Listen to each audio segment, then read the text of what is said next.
which parents are coming and what to expect with working with them for Day on the Hill preparation. Great. So I wanted to start off with scheduling basics. If you have not done so already, how do you begin scheduling your meetings for Day on the Hill? We are 19 days and some change out from our actual day, and Capitol Hill staffers are very used to having advocates calling around this time 2 to 3 weeks in advance to schedule their Hill appointments. So what you do is you can, the easiest way is to call the switchboard 202-224-3121. You see it's the number up there. And ask to be connected to your senator or House member's office, and they will get you directly connected. Once you're there, you actually ask for the scheduler, and this is the fastest track to getting on the calendar. During this conversation, you identify what agency you're with, or which state or community, which city, and like I said, the state you're calling from. And then you let them know that you're coming from out of town, you're attending a broader symposium with Child Care Aware of America, and you'd like to request a meeting with your member or staffer.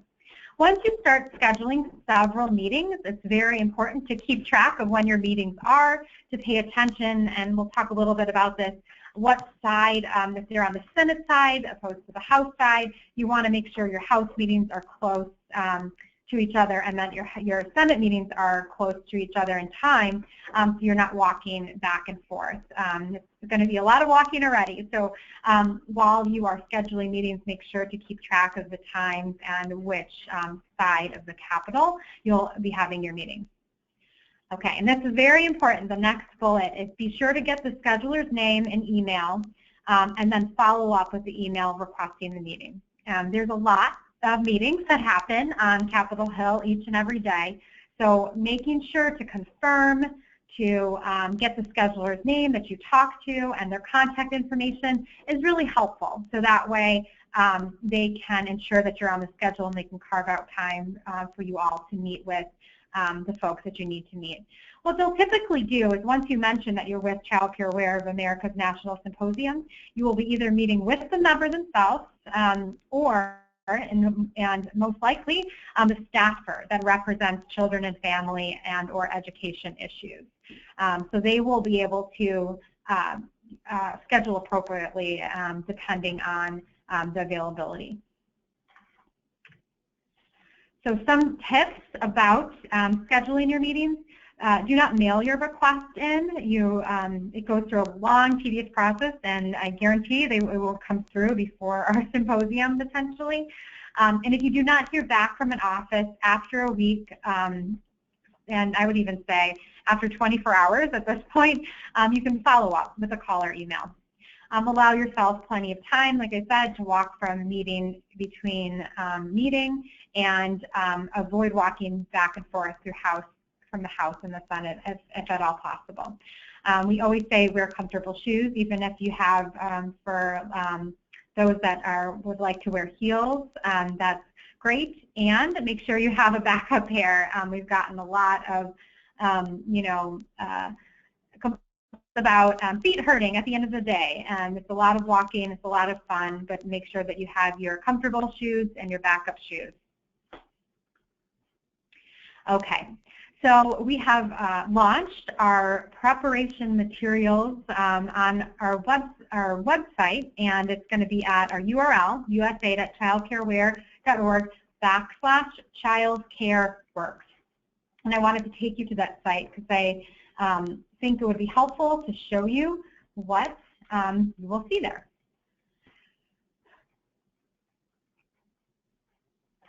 Okay, so on the Child Care Works landing page here, you will see that you can find everything that you need for preparing for Day on the Hill. We have our agenda in brief. All of these materials will be printed and ready for you when you come to DC, and when you get in your state caucus groups. We will have your materials all in folders, nicely, one for your own personal use, and then also to distribute to the members and the Hill visits at your meetings. Talking points for different audiences. So for conservative offices, for House and the Senate, if you are fully government funded and you would like non-lobbying talking points, we also have that available. We have some backup one-pagers. We're going to be talking about a lot of bills. Jay will go over some of the asks and requests that we're looking at, asking members of Congress on April 6th. Jay will talk a little bit about that in a minute.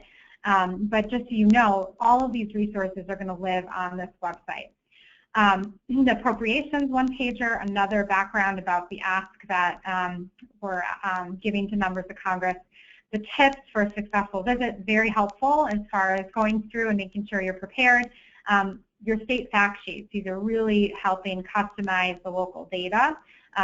We have cost of care infographics, another material handout that you can provide your member of Congress about the how expensive child care is in your state. And then here's the take action. The scheduling tool, once you have your meeting scheduled, this is where you will visit to set up and make sure that we're aware and we can prepare the right amount of materials for you to make sure you're supported for your day on the Hill. If you enter in your first name, last name, your address, sometimes it auto-populates if you do this type of thing a lot, and then checking who your different meetings are with and when. So you can see this is a way for you to schedule your meetings, see if the member's attending, the appointments, and we can keep track of it on our end and make sure we provide you with all the materials that you'll need. Also, we will be having a share kit. The hashtag #ChildCareWorks. We're really building a movement, raising visibility about why all families need access to quality, affordable child care.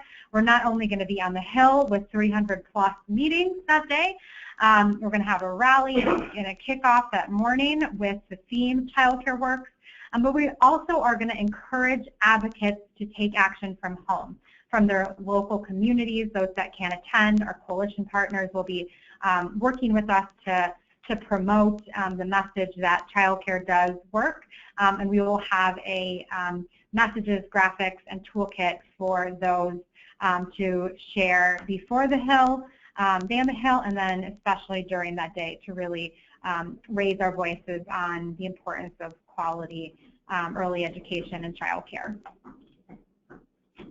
So again, please visit us at usachildcareware.org/childcareworks to obtain all of these resources.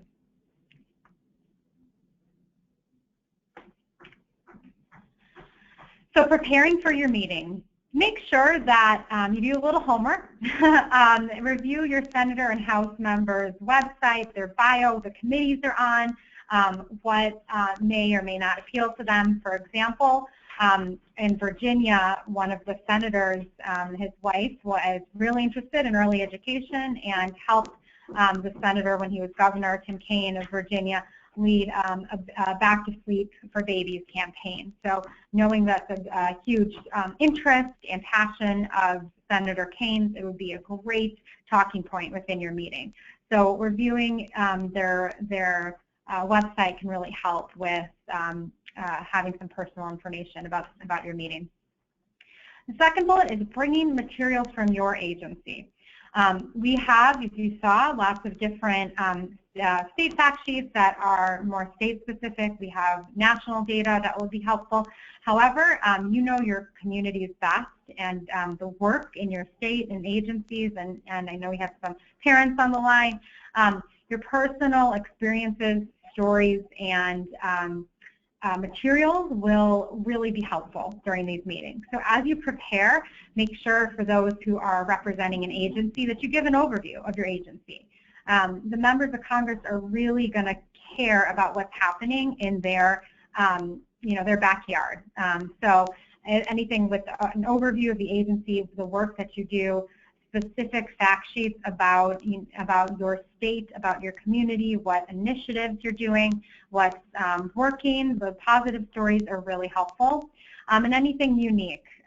If there's a cost study on child care that you did, a workforce report, a health initiative, an emergency preparedness initiative that you want to highlight with that member, especially because you did your homework and you learned about their bio and they're interested in something that your state is doing, definitely make sure to bring that.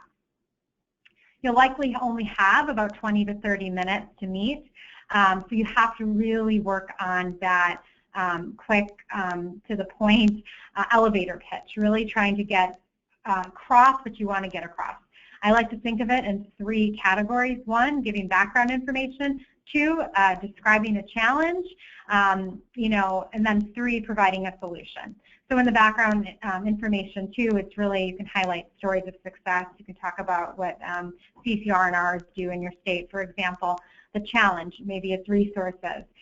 With CCDBG, as happy as we are for the new provisions and the new law, we want to make sure we implement it well and have effective resources to do that. So here's what you can do. You can pass this law, you can approve this budget, that type of thing.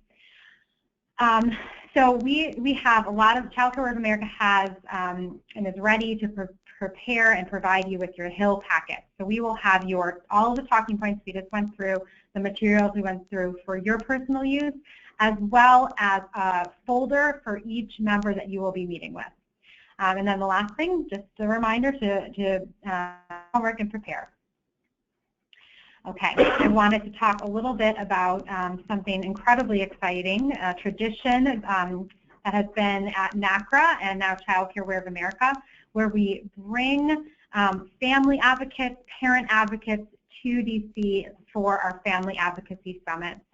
This year, we have 25 parents coming. We've had over 150 parents to this program in the last 6 years. They're coming from 12 different states at least at this point. All types of stories and experiences about childcare and their experience and personal journey with how they experience childcare in their community. So on health and safety, on professional development, some are providers, affordability and the challenges that they're facing with affording childcare and trying to balance their life, and access, things like they don't have options for quality childcare, and it's so important and critical to the work. We also have positive stories about how essential quality childcare has been in their life. So I just wanted to, I know we have some on the phone, make sure we welcome them with open arms. We're so glad they're here. They really paint, the parents really paint the picture personally and best to policymakers on what they're experiencing in childcare and really help connect the dots on why laws need to be changed. Okay, so I am going to pause right there and turn it over to Jay, who will walk us through what are we asking from Congress. Thanks, Michelle, and hello to everyone on the phone, and a great thanks to all of you for participating in the 2016 Symposium, which, just a few weeks away. We're really looking forward to it. It should be a great time. Look forward to seeing many of you. I'm going to spend a few moments to follow up on Michelle's presentation and really kind of dive into really what it is we're asking your legislator and their staff to support. It's basically, as you see on your screen, it's two things. One is obviously probably the most critical is funding, and then another priority this year would be for supporting and passing a separate piece of legislation that would give the federal government new authority to add to increase a substantial amount of new CCDF funding over the next 5 or 6 years. So let me first begin with, let me first dive into the first bullet. To those of you on the phone who may not be familiar, Congress is required by law to pass a budget every year. Sometimes that budget can come in the form of an actual bill or bills, multiple, and other times if there is a spending fight, it could come in the form of what's called a continuing resolution. And continuing resolution is legislation that must be enacted to avoid government shutdowns. It's very, very common. the federal fiscal year ends on September 30th of every calendar year, and the budget is the next year's federal budget is never approved and signed into law by then. So they usually do what's called short-term continuing resolutions to keep the government open while they try to finalize a deal. However, sometimes they just do a full, if they're miles apart on agreement, they would actually enact what's called the full year continuing resolution, and then just proceed to the next, working on the budget the year after. So, but again, Congress is required to pass a budget and send to the President for signature, and you, all of you are going to be in D.C. really in a critical time, because the process of marking up and writing a federal budget usually begins in late spring. The House of Representatives, the House Appropriations Committee is usually the first to go. So, and during this time, members of Congress are hearing from all their constituents, especially when it comes to the federal budget and appropriations needs. So obviously the first bullet is probably the most important, you know, when considering the timing. And what we're going to be seeking, in short, is really just for funding, full funding and strong funding for two programs, obviously CCDBG and Head Start. And with CCDBG, we basically have two requests.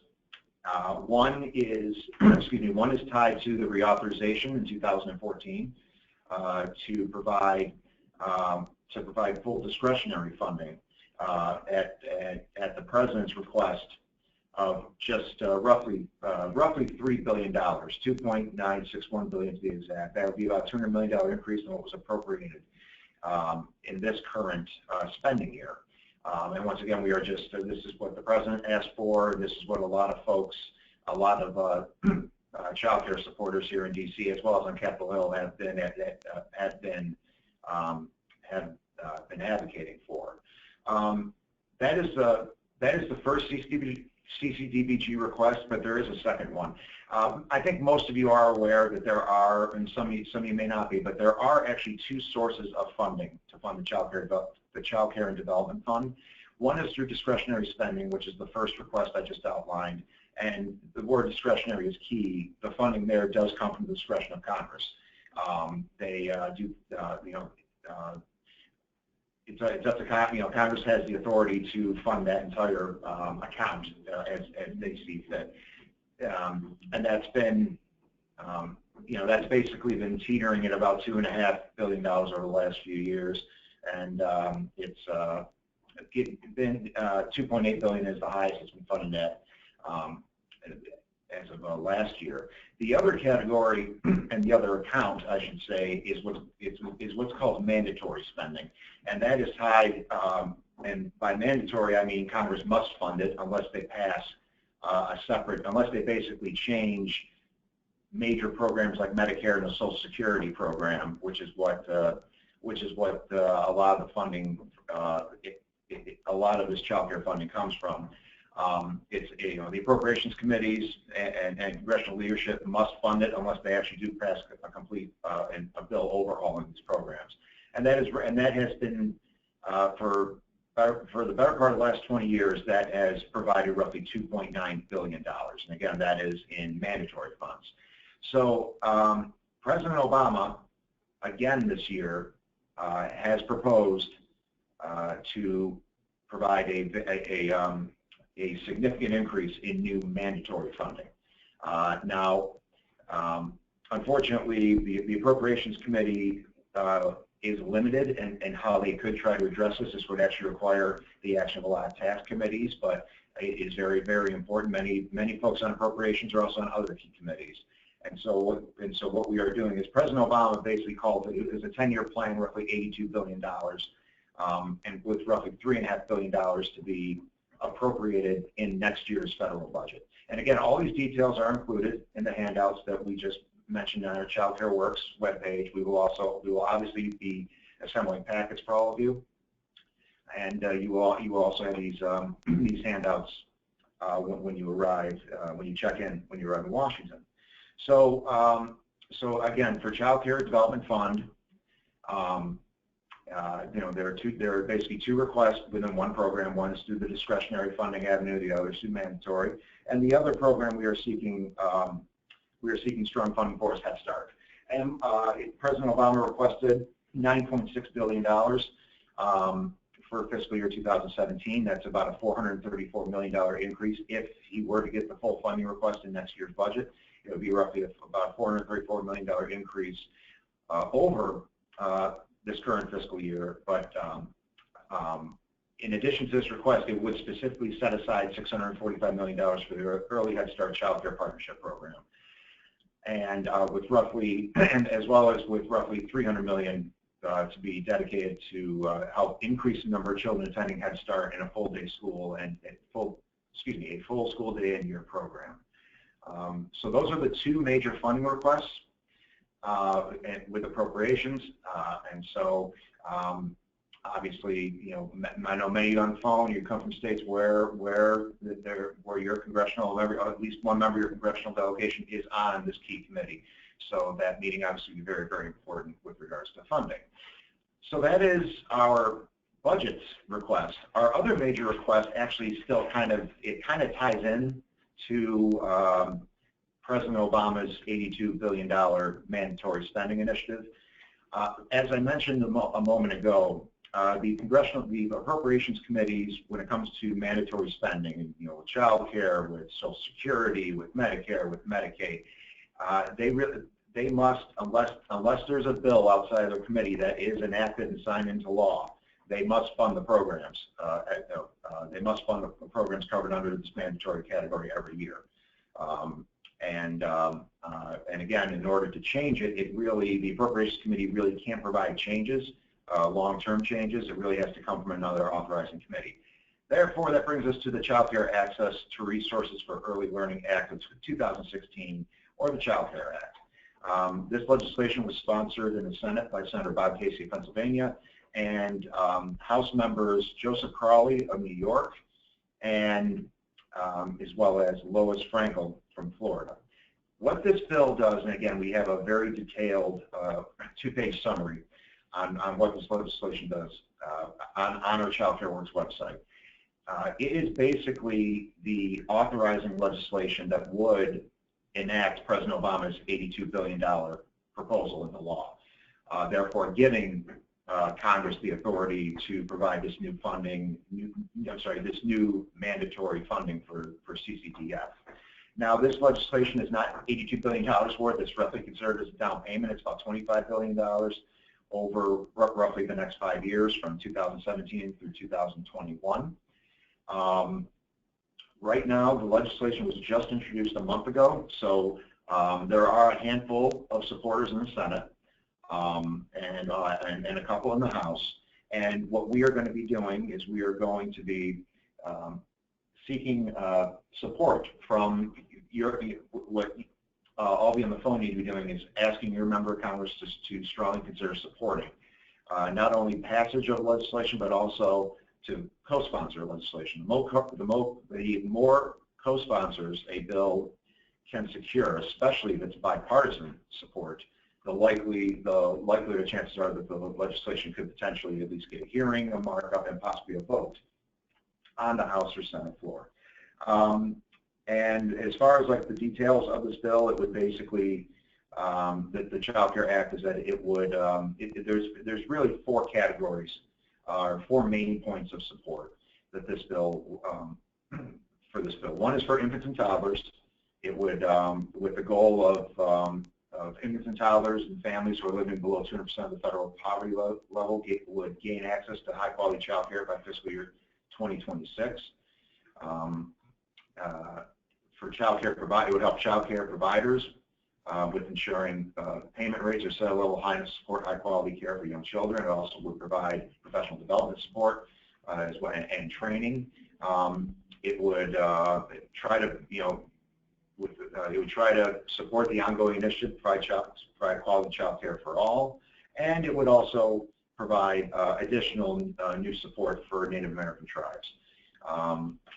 And again, while the goals, as defined by this bill, the goal is roughly 10 years off now by 2026 to meet these objectives, this initial legislation would authorize funding through 2021.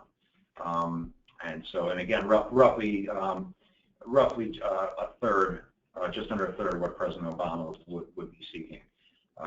So again, the request here would be to ask your member of Congress to co-sponsor and strongly push for for passage of this legislation. And that is really what we're going to be seeking and asking during our meetings on Capitol Hill on the 6th. Would like to, before I turn it back to Michelle, I would like to just kind of let you know. I can imagine many of you will have a lot of questions. So I know some of you on this phone have done this in the past and are familiar with meeting with the process of meeting with a member of Congress. But I know some of you are also going to be doing this for the first time, and we'll probably have many questions. And we just want to let you know that we're here to help during the full 3-day symposium, including myself and Michelle. We also have experts in many fields, as well as, in addition to the federal budget, we also have folks here that are experts on the cost of child care and financing child care. We will have our folks from the Early Head Start Child Care Partnership Initiative. We also have a disaster preparedness expert, a health and nutrition expert. Any question you may have about anything with relating to child care, with legislation at the federal and state levels, or even just existing projects or national initiatives that you're aware of, please feel free to ask us. We are more than happy to help answer your questions and provide any other support you would need. And I just would like to close with just a few more pointers and some advice onto reaching your objective. Michelle did go into great detail, kind of like the do's and don'ts, and I just want to close it out by saying that the number one thing everybody should be focused on is to relax and enjoy this experience. Don't feel intimidated. It is actually quite fun. It is your day, and members, congressional members and their staff, they love to see and talk to colleagues and constituents, and it's usually the constituents that they pay the most attention to. If you're from their state or district, they usually will. They want to chat with you on what's on, and discuss what's on your mind. And again, some of you on the phone may have done this before. Well, here's your opportunity to reconnect with old friends and colleagues in your delegation. When you make your asks, try to, if you have a personal story, whether it's you or your agency, try to tie that in to our request of seeking new child care funding and strong Head Start funding. And if you do have an economics, a story about how it helps the economy, or just talk about positive economic news in general as it relates to child care, please be sure to include that in your discussion. In this legislative climate that we're currently in, especially more so now that we're in a presidential election, there are many members of Congress that kind of want to rein in federal spending. They are very, they're not, in fact, some members want to quite honestly really severely reduce government spending. But if you can, so every dollar that's out there is important, and if you can, in your ask, if you can show that it's a great investment for the economy, then that will help strengthen your argument. And I think what I would like to end with here is, and it's happened to me and it's happened to Michelle many times. The last bullet is important obviously for the most obvious reasons, but for a reason that I think it's that we haven't discussed yet, but I would like to mention. In all likelihood, you'll probably get about anywhere from 20 to 30 minutes for your meetings. However, that can change, and in many cases, especially on the Senate side, the senator could be called down to the floor for a vote. He could be in a hearing that just came up last minute, or there could be a leadership meeting. and he or she may only have, instead of 20 minutes, may only have a couple. And as well as, and in addition to that, the staffer on this issue that assist him on these with child care and with child care funding may have to accompany the senator to a meeting outside the office or down to the floor. So if that were to happen, make sure you have, as we mentioned earlier, make sure not only do you make your ask clear and concise, but also ready your elevator speech. And obviously, and hit the key points as soon as you possibly can. I would even, there's even a possibility if it were to happen, to try to maximize your time, they may ask you to walk with them to the Capitol. And so you're walk and talk at the same time, and just be ready. I don't think that would happen, but it does happen from time to time. Just want to make sure that all of you are prepared in case it does. And with that, if anyone has any questions, you have mine and Michelle's email. Please feel free to ask me if you need any clarification or any additional materials, and I'm more than happy to help you. So with that, I'm going to hand it back to Michelle.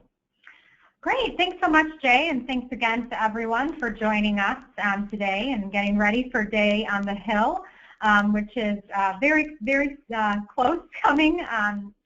We're 2 weeks and 2.5 weeks out here.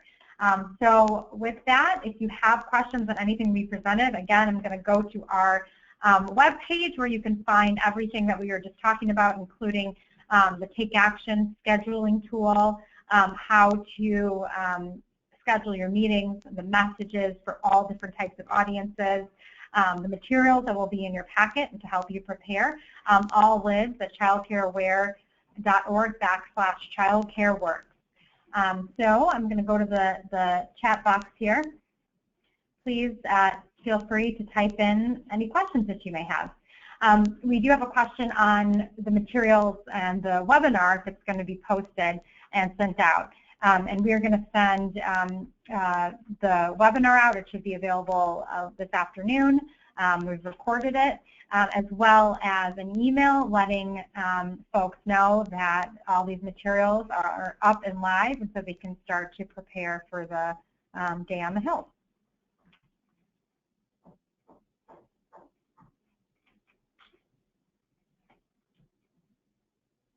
Okay, great. I don't see any other questions at this time. But once again, thank you all so much. It's going to be an incredible day to raise your voice and raise the visibility of why quality childcare is essential for not only working families, but also for a workforce, a strong workforce, a strong community, and a strong nation. So thank you so much, and we look forward to seeing you on April 4th and April 6th for our Day on the Hill.